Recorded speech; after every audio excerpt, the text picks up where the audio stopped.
I said, man, this is a fantastic car to drive.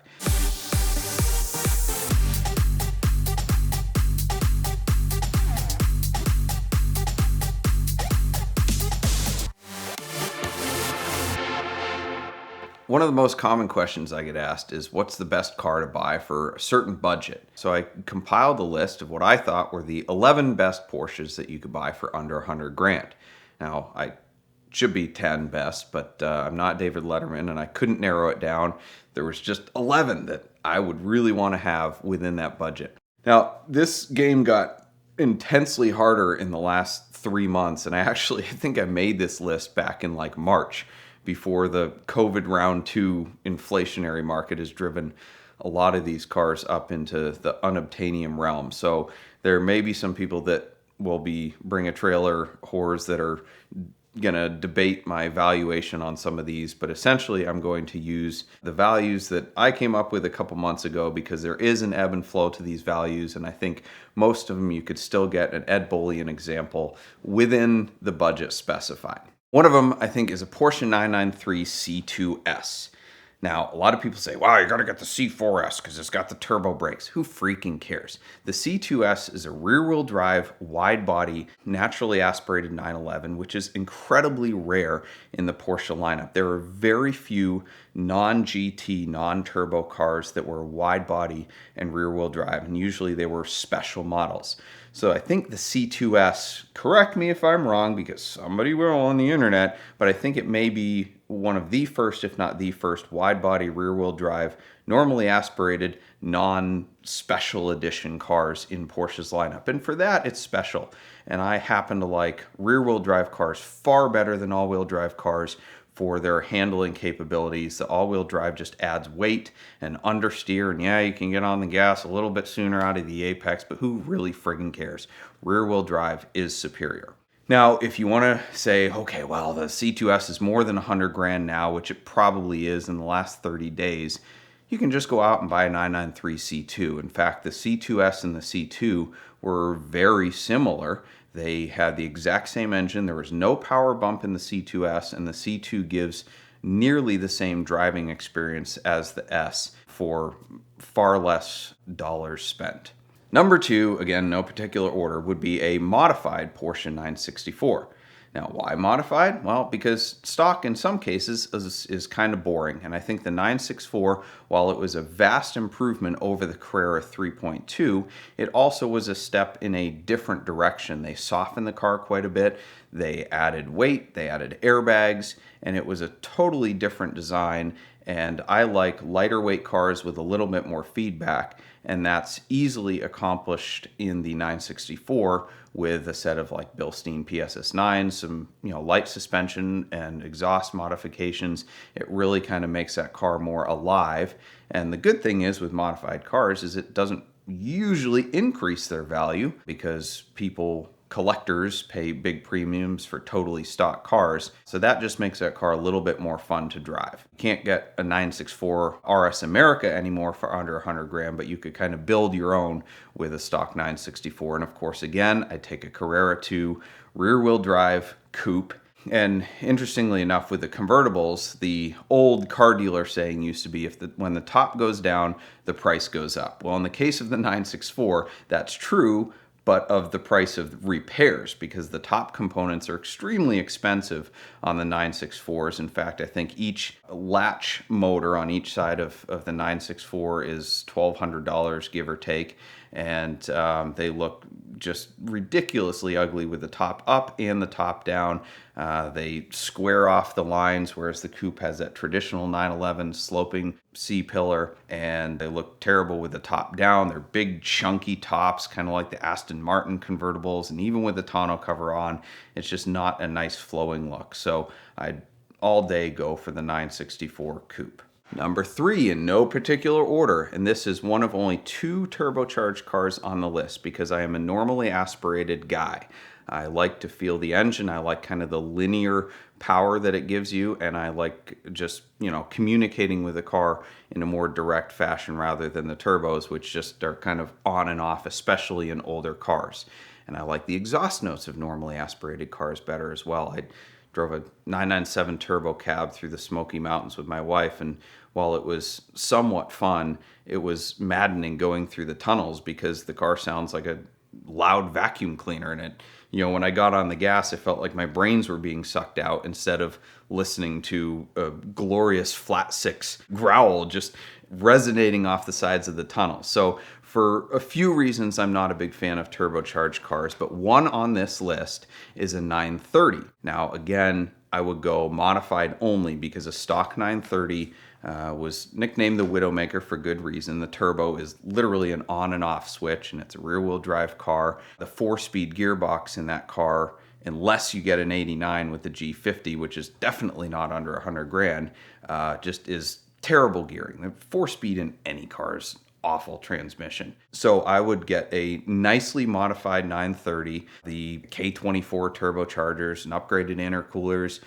even if you can find a G50 to put in one, and the sport seats. In fact, one of the most fun cars I've ever had was a 930 that was tastefully modified with exactly those upgrades. A little bit of suspension, turbos, intercoolers, sport seats, and a factory G50. And again, the good thing was it was worth less than a totally original one, so it was easily obtainable under 100 grand, and it gave the most smiles for dollars out of any vintage turbocharged car I've ever driven.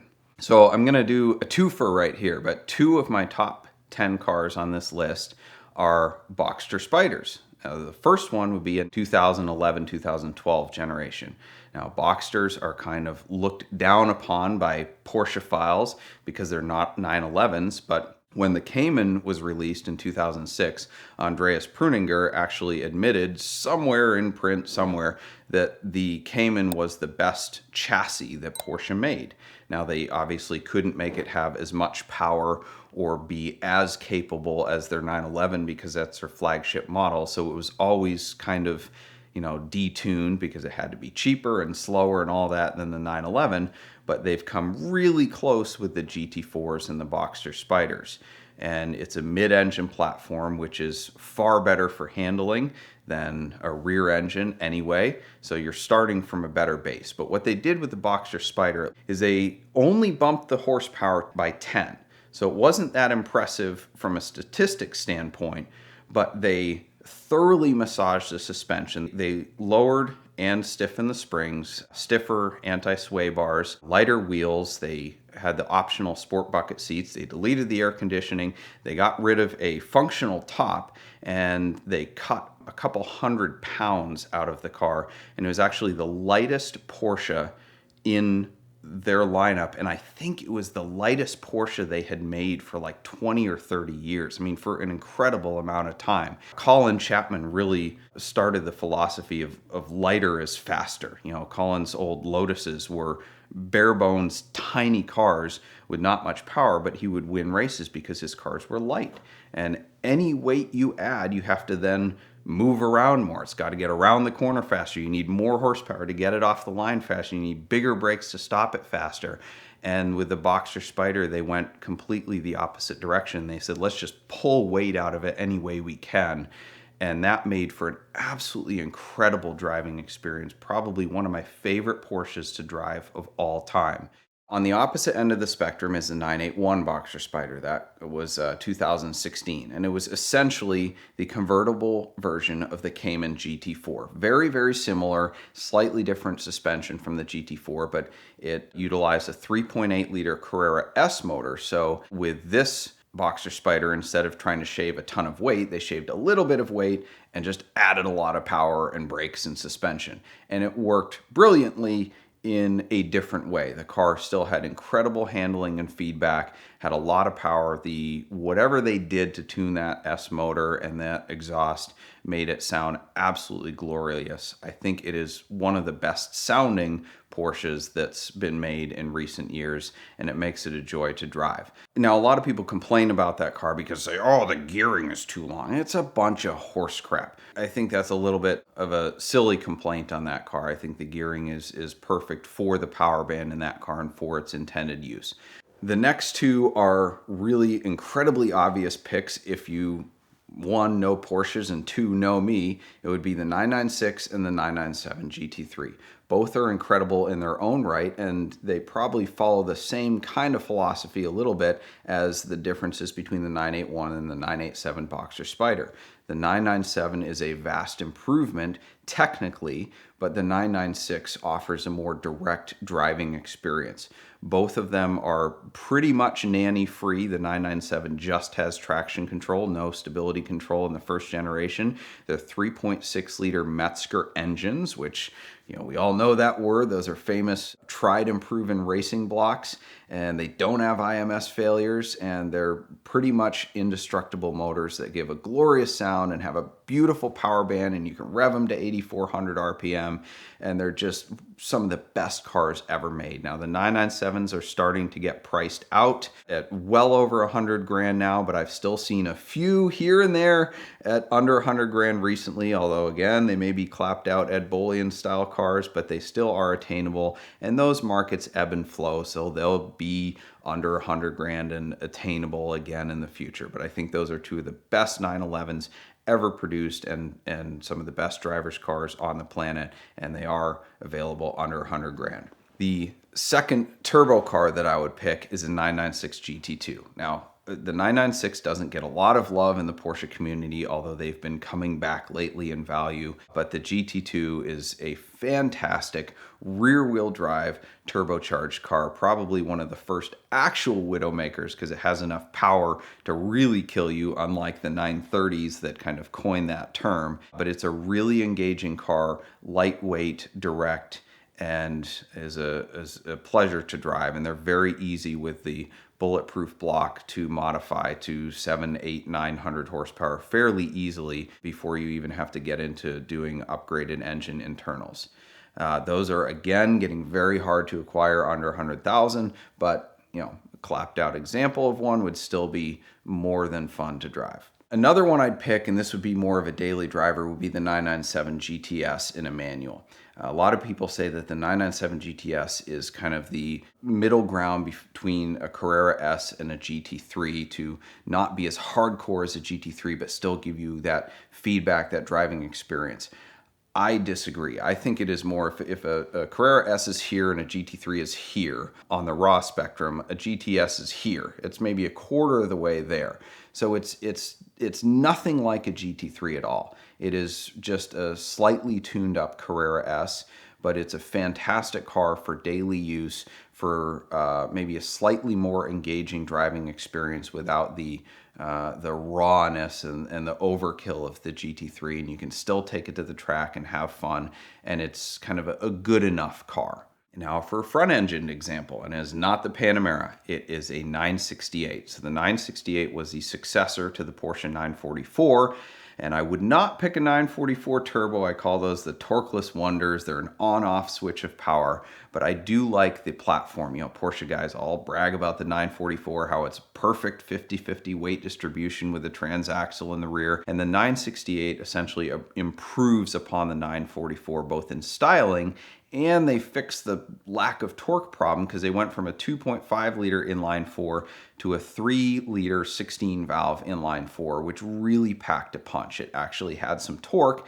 and it has, I guess, Porsche VTEC. When you hit about 4,000 RPM, you get that second round of power that feels almost like a turbo or like VTEC in a Honda. So, I shudder at using that word to describe a Porsche, but that's how it feels. And they're a lot more fun and engaging to drive than a 944. But for my money, I would take the 968 Club Sport because that is a hardcore version of the 968. I like lightweight, I like loud, raw, engaging, and it is essentially a GT3 version, a race car for the street, and you can acquire those for under 100 grand. So a 968 or a 968 Club Sport. Now, last but not least, lest people think there's not enough air-cooled cars on here, would be the Porsche 914-6. Now, again, the 914 is probably the early iteration of the Boxster where people looked at it and said, it's not a real Porsche because it's not a 911.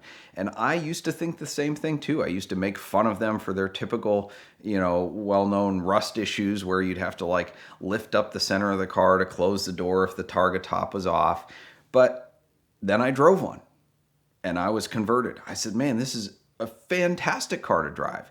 They weigh about 2,100 pounds and they make a conservative 110 horsepower in the 914-6 with a 2-liter flat 6, but they are just fantastic to drive.